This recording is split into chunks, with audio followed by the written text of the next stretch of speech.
Bom dia, boa tarde ou boa noite. Sejam bem-vindos a mais um vídeo do canal. Eu sou Cleiton Mo e hoje eu vou falar um pouco sobre os astecas.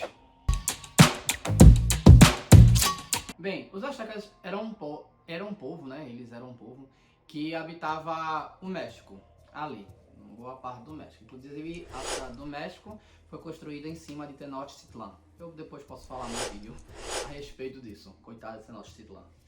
Mas, enfim, eu vou falar um pouco sobre esse povo e a coisa é um pouco pesada, sabe? Mas nesse vídeo eu vou tentar ser o mais leve, assim, até onde der. Quando eu vir que vai ficar pesado, eu digo, olha, vai ficar pesado aqui, quem quiser parar por aqui pode parar, tá? Então, vamos começar com o Deus Supremo. O Deus Supremo, que se chamava Ometeotli, que pela minha interpretação do Nahuatl, que é o nome da língua do povo asteca, porque assim, os astecas, eles descendem do povo chamado Nahua, que eram 7 povos que tinham lá, Nahua. Depois eu explico. Mas um deles era os astecas. E eles falavam Nahuatl. Aí, Nahuatl significa divindade suprema, o Meteotl. E ele era de dualidade por quê? Ele era metade homem e metade mulher. Às vezes como um ser só, às vezes como dois seres separados. Ometecutli e Omesihuatli. Omesihuatli era a mulher, Ometecutli era o homem. E primeiro ele criou 4 deuses que ele chamou de Tezcatlipoca. Como se fosse uma classificação, os Tezcatlipocas e tal. Sendo que desses 4, um deles herdou o nome, Tezcatlipoca, e os outros tiveram nomes para eles mesmo. Um deles era Quetzalcoatl, que era tido como o irmão de Tezcatlipoca. O outro era Huitzilopochtli e o outro era Xipetotec. Eram esses 4 que estavam lá. Ok, né?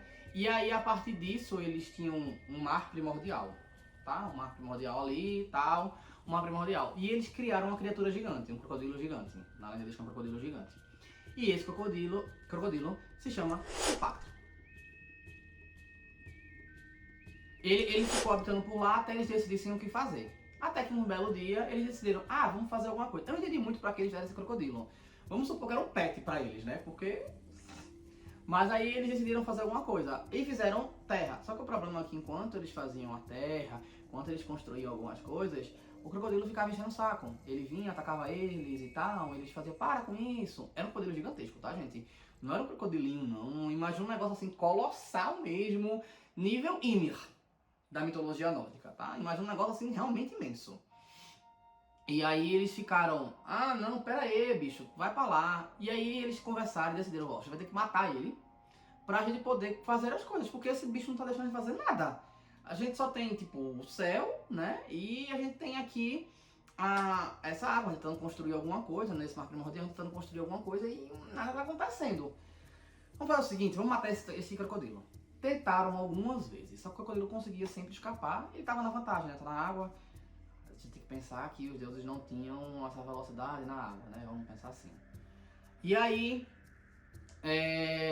eles ficaram, e os deuses são com formas humanas. Eles têm umas coisas diferentes, mas eles, na maioria das vezes, são formas humanas. Mesmo com o Quetzalcoatl ter a forma dele de serpente emplumada, de fato, mas ele tinha uma aparência humana também. E quando ele estava como serpente emplumada, ele estava voando, não estava necessariamente da água.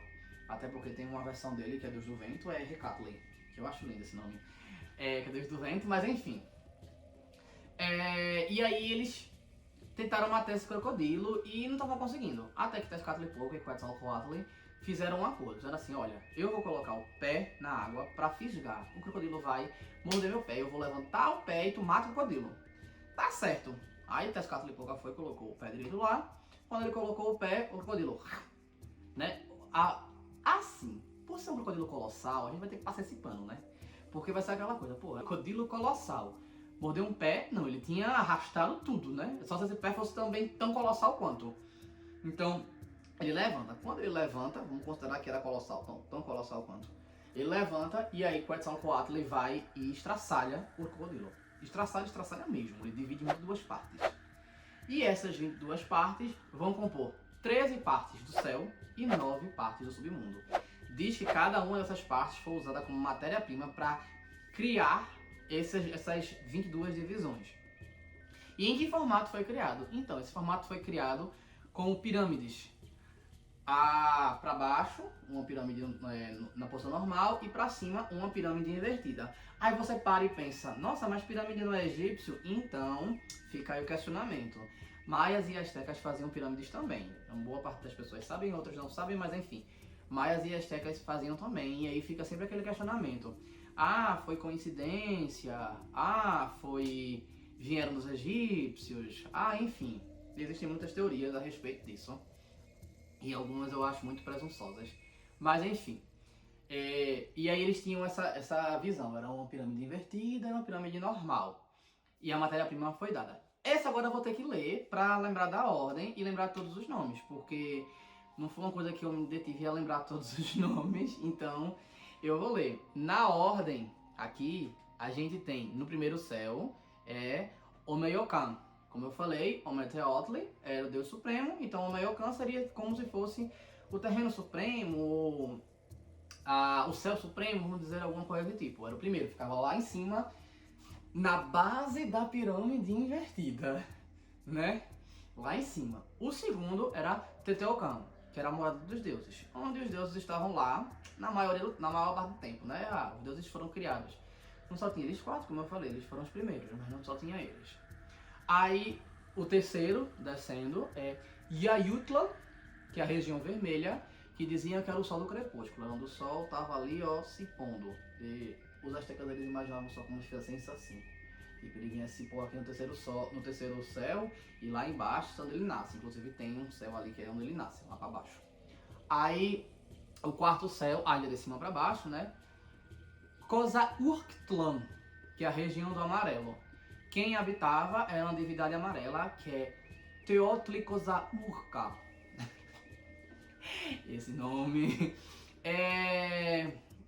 como é que diz? Eles acreditavam que as cores também tinham alguma relação com as coisas da natureza. Por exemplo, Tezcatlipoca, a pele dele, eles dizem algumas vezes que ela é negra como a noite, né? Por causa disso. O Huitzilopochtli, que ele dá uma representação do sul e a pele dele era azulada. Tlaloc também tem a pele azulada porque era o deus da chuva. Enfim, eles tinham essas referências e as cores para eles eram bem importantes. Eles associavam algumas coisas. O quinto céu, Ixtlan, que era a região branca. Quem habitava era um deus também que tinha um nome parecido, Teotlstaka. O sexto céu, Istlacoliuki, que é onde se chocam as lâminas de obsidiana. Eles eram fissurados por obsidiana. A obsidiana é uma rocha que normalmente tem perto de vulcões, porque é por causa que está muito pressurizado e tal, lá. E as moléculas se juntam e ficam lá bem pressurizadas, ela é bem pretinha. Quem habitava nessa coisinha era Tezcatlipoca, que era o deus da noite, faz sentido, a lâmina obsidiana é muito preta, ele representa a noite escura. E Tlaloc, nessa forma como o deus do frio. Esse céu era como se fosse uma referência a um céu noturno num lugar desértico, porque sim, eles habitavam uma boa parte do deserto. Então, era uma referência a essa coisinha, como se você morresse ali e fosse direto para isso, ou alguma coisa desse tipo. Também tem essas diferenças na morte, tá? O sétimo céu é Ilhuicatli Xoxouki, que era a morada de Huitzilopochtli, que é o que eu falei, é um dos deuses principais para eles, inclusive é um dos deuses que é como se fosse um deus civilizador, tá? O oitavo céu é Yayaurro, a região celeste verde e negra, era onde nasce a noite. Por isso, Tezcatlipoca também habitava ali. Aí o nono céu, Ilhuicatli Mamoloaco, é o lugar onde as estrelas fumegam. Pelo próprio nome, já fala, né? Que tipo, são os cometas, que eles acreditavam que era o céu onde passavam os cometas e as estrelas. É como se fosse... Se vocês olhando, tem um negócio de animação que o povo fazia, que era o fundo, aí depois desenhava outra parte, aí outra parte, e filmava assim, sabe? Pronto, é quase isso que eles imaginavam do céu, né? Olhando dessa forma. O décimo céu, Ilhuicatli Huitzitlan, onde se move Vênus, que eles chamavam de Reicitlalin, e uma deusa chamada Huixtocihuatli, que era a deusa do sal e das águas salgadas. E também as aves habitavam nesse céu. Os astecas acreditavam que quem morria no mar morria e ia para os cuidados dessa deusa. O 11º céu, Ilhuicat Tonatiuh, que é onde se move o sol, e o sol é chamado Tonatiuh, que foi um deus que se sacrificou para formar esse sol, que eles acreditavam que era o 5º sol. E aí o sol girava nessa parte, que foi como eu falei, o sol nasceria aqui e vai para lá. Beleza. Aí o 12º céu, Ilhuicat Citlaco, que é onde se movem as estrelas. Aí tem a estrela do norte, que é o Setson Mimixcoa, e a estrela do sul, que é o Setson Huitzinahua, e a Via Láctea e as Tsitzimine, que essas não são deusas, essas são criaturas que dizem que no fim dos tempos ela ia descer para devorar a alma de tudo que fosse vivo. O 13º céu é Ilhuicatli Mestli, que é onde se move a lua tem o nome de Mestli. E aí tem as nuvens também, Tlazurteotli, era uma deusa, e nesse caso aqui era na versão lunar que ela ocupava lá, e Hecatli, como eu falei, a versão do deus do vento de Quetzalcoatl, e Tlaloc, deus da chuva. E aí eu terminei os céus. Bem, lembrando que eu tô falando isso é baseado no que eu li nesse livro aqui, tá bom? E em algumas pesquisas também. Aí agora, e antes de ir pro submundo, gente, se inscreve no canal, por favor, dá um like, comenta, compartilha. Enfim, voltando aqui agora. O submundo era menor, é menor. Graças a Deus. Glória a Deus, aleluia. E assim, se você for sensível, pare por agora, tá bom? É melhor parar. Tiveram algumas. Esse aqui não é tão pesado, mas tiveram algumas coisas que eu tive que parar e eu ainda vou aliviar aqui pra falar no YouTube. Mas bora lá. A primeira parte do submundo é o considerado o topo da pirâmide, né? Já a pirâmide em pé normalzinha é o nosso terreno, né? Aqui a terra. É chamado de Tlaltikpak. E tinha uma região que era chamado Apanohuaya. Apanohuaya era onde passa o rio. Que rio é esse? Era um rio que eles acreditavam que, tipo, quando você morre, você vai passar por esse rio, e esse rio tem águas escuras. E aí você ia passar por esse rio até adentrar, de fato, o submundo. E que você precisaria de um guia. Nesse caso seria um cachorro. Você teria que ter o cachorro. E esse cachorro ele teria que ser ou avermelhado, né? Ele teria que ser avermelhado ou... Tem outra cor que eles falam que pode. Porque se ele fosse branco, ele ia se recusar a se sujar nas águas sujas, nas águas negras. Não, ele tem que ser vermelho. Ele tem que ser avermelhado. Porque se ele fosse branco, ele ia se rejeitar a entrar nas águas negras do rio. E se ele fosse preto, você não ia conseguir achá-lo como guia. Então o ideal é que ele fosse vermelho. Voltando ao aspecto das cores. Então, tipo, quando alguém morria, se colocava um jade na boca do morto para enterrar. E também gostavam de jade. E tem uma explicação mais na frente. E matavam o cachorro para ele guiar a pessoa.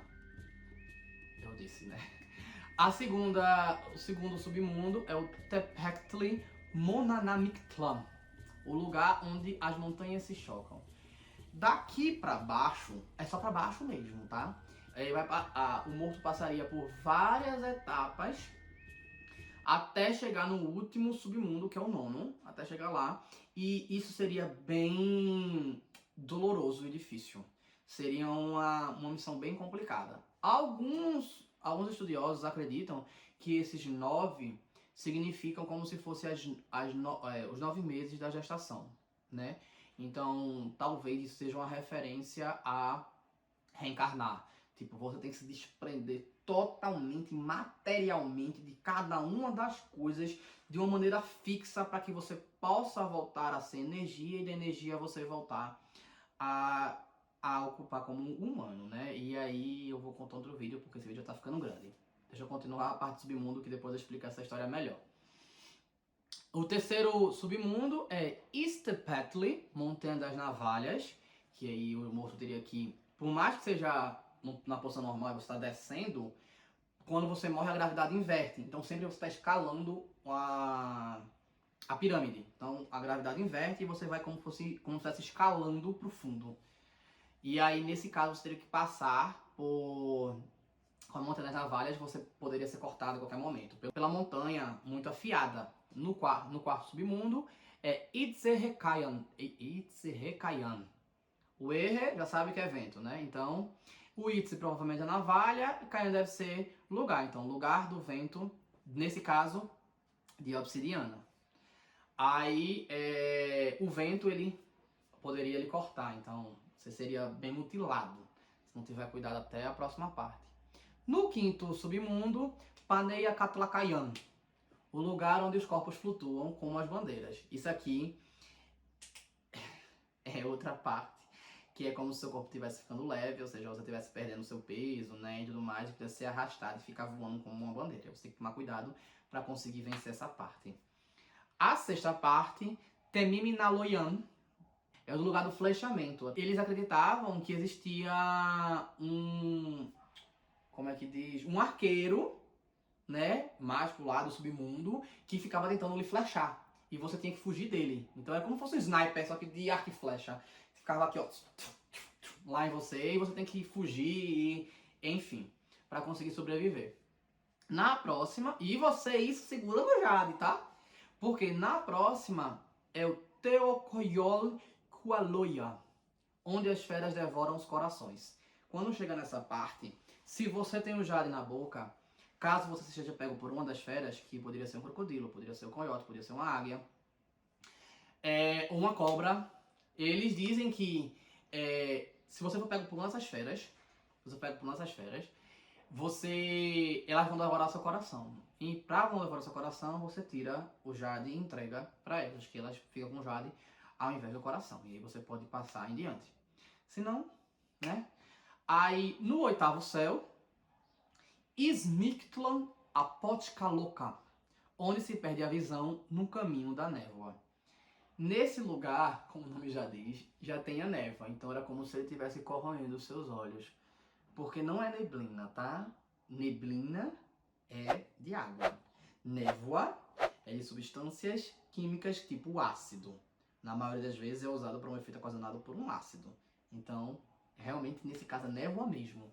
Então ela queimava seus olhos e você ficava cego. E você tinha que ir para esse rio. E para outro rio, né? Nesse rio o nome era Apanhuyayo. Apanhuyayo, que é lugar das águas negras. Novamente, outro lugar assim. E você deitaria. Só que quando você deita nessa água, nesse caso você não vai precisar ser guiado, porque o rio vai levar você. E aí, enquanto você está sendo levado, sua pele está sendo comida, sabe? Você está se despindo completamente. E o despir completamente não é um negócio de, saiu só a alma e o corpo foi degradado. Não, você sente degradando tudo. E a alma sendo levada. Assim, pelo menos é o que os astecas diziam. Como eu falei, é bem torturante. Eles associavam dor como uma vitória, sabe? O nono submundo, que enfim é o último, é Shiknaur Mictlan. Amém. O nono lugar do inframundo. Lá você chegaria e seria completamente escuro, completamente negro, e você encontraria dois seres, os deuses do submundo, Mictlantecuhtli e Mictlantecuhtli. Mictlantecuhtli é o homem e Mictlantecuhtli a mulher. Ambos, eles são como se fossem caveiras vivas com pedaços de carne. Esses pedaços de carne no seu corpo estavam em decomposição, um cabelo bem volumoso, porque nesse cabelo volumoso e seco habitavam aranhas, escorpiões, morcegos que ocupavam lá o espaço. Eles são bem decorados, mas numa expressão bem sombria mesmo. E os astecas diziam que quando o espírito chegava lá e olhava para eles, ele via tamanha feiura que era como se desistisse de continuar existindo e fizesse com que seu espírito se dissolvesse na escuridão. Você é o bichão mesmo, hein, doido? Minha gente, é feio não, é? A molesta, né? Pra esse nível. Só que aí tem as versões, assim, impactantes, mas não feias, de fantasias que fazem de Mictlantecuhtli e Mictlantecuhtli, que basicamente a Fiesta de los Muertos tem expressões deles, né? Inclusive, a gente tem algumas expressões em algumas coisas mais conhecidas, como se fosse uma situação a eles. Mas, enfim, inclusive, Viva a Vida é uma Festa, né? Tem umas partezinhas meio assim. Enfim, e aí acabaria o submundo. Aí eu pergunto, se era pra ter morrido logo, ficava logo na montanha. Tu já tinha morrido, tem que passar esse sofrimento todinho pra no final morrer na morte. Morrer logo no começo, na montanha, logo no comecinho, na montanha de navalha. Tinha resolvido o problema, era mais fácil. Mas eles acreditavam que tem que passar por isso, né? De certa forma, eu acho interessante, seria como se fosse analogia pra, quer queira, quer não, se desapegar do material e virar energia, né? Do outro lado, eu acho muito sofrimento necessário, mas e se você parar pra pensar que dali você sumiu e acabou, tá péssimo. Mas se dali você pensa que você vai passar por um processo de voltar essa energia e vai reencarnar e tudo mais, pode ser uma analogia à evolução espiritual, tipo, passar por dificuldades para melhorar em alguma coisa, até aceitar alguma coisa que foi difícil, ou alguma coisa do tipo. Não era todo mundo que fazia esse percurso. Os astecas diziam que não era todo mundo que fazia esse percurso. Tinha pessoas que iam direto para alguns paraísos. Quando você morria por água que não salgada, você ia para o paraíso no sul, que era de Tlaloc. E aí você virava lá. E era o melhor paraíso. Quando você... e assim, quando eu falo de água, eu tô falando de qualquer coisa que eles já associam com água. Por exemplo, morreu gripado, você vai para esse paraíso de Tlaloc. Que lá você não tem sofrimento, você simplesmente vai pra lá e é floresta densa, é muito abundante, é muita fruta, muito tudo. E lá você simplesmente vai vivendo lá sua vida com muita riqueza. Morreu de raio, morreu afogado, você vai pra Tlaloc, era o melhor paraíso. Então pessoas que morriam com mortes normais, na maioria das vezes, eram que faziam esse percurso. Ou aquelas que morriam... tinha outros povos que morriam assim também, mas para cada tipo de morte ia para um lugar diferente. E eu faço outro vídeo depois para falar mais detalhado, que é melhor, porque esse vídeo já tá imenso. Mais uma vez, curtam, comentem e compartilhem, tá certo? Valeu!